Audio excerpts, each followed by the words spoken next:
пада утре, Божанак? Не знам какъв празник се пада утре, ама след още около 200 грама. Аз ще падна сега и утре. Аз и те питам, брат, това е типът. Аз те питам, какъв празник се пада утре, човек? Какво се разпързал? Като ходи утре ще ядеш, ще разпързал. Не, аз сега. Айде питаме жените,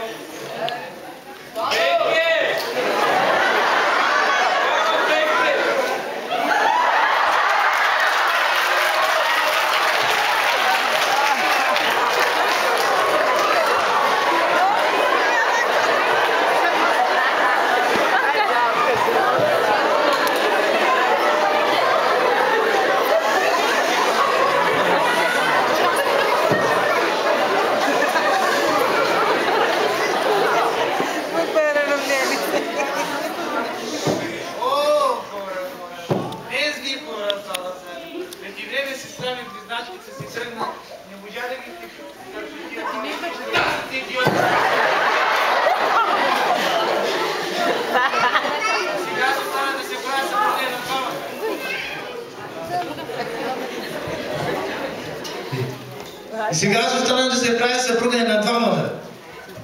Какво искате, бе? За какво ме искате? Тък му правят таблото.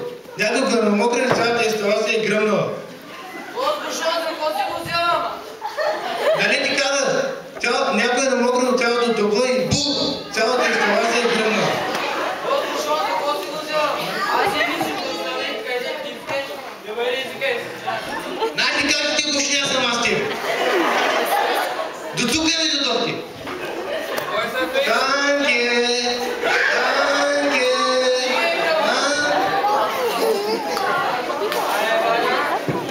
Чакай да знаеш кой е намокрил таблото.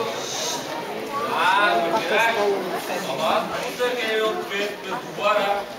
Ама лай паднал съседите, бе. Той аз пуснах и от без през балкона.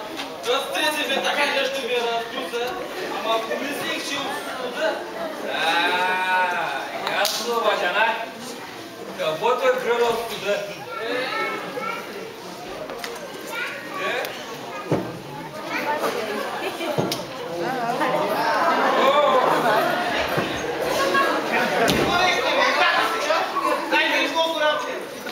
Искаме да ти питаме нещо.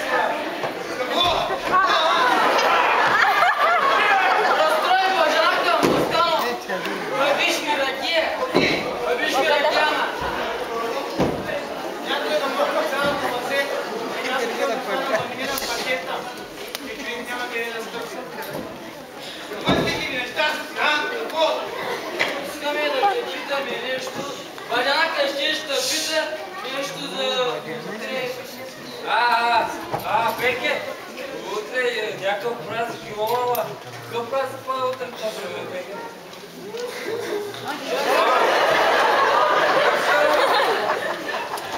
Ами утре е 8 март. Добре, че Станка. Знам какво ще им купим, бе. Кой ще къпе, бе? Един фазомер, един спиртомер. Точно така. Едната ще ви мери градусите, а другата пър в коя класа сме.